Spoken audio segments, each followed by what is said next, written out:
I got a call from a guy a couple of weeks ago that was paying child support for two kids until last year when his older child turned 18 and graduated from high school.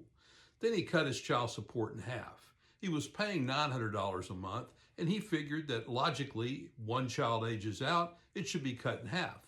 So I'm just going to pay $450 a month for my one child. I don't need the court. I can do this on my own. Wrong. Here's the problem. When a court enters an order or issues an order on child support, the only way that order can be modified is to go back to court and have the judge modify it, unless the order says inside the order that it automatically reduces.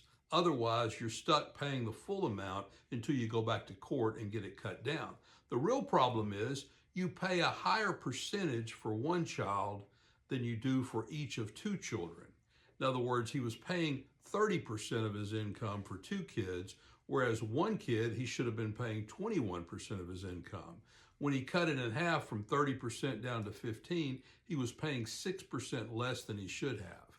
Well, he was charged with contempt of court, and when he went to court, the judge said, look, I realize what you did, but you shouldn't have done that. You are in contempt. I'm going to reduce the child support from the date your oldest child turned 18 until today, but you still owe an arrearage because you weren't paying enough for the one child that was left.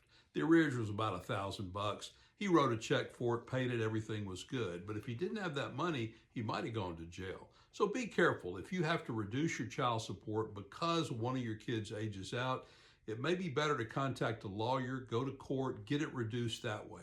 That way you won't make the same mistake he made.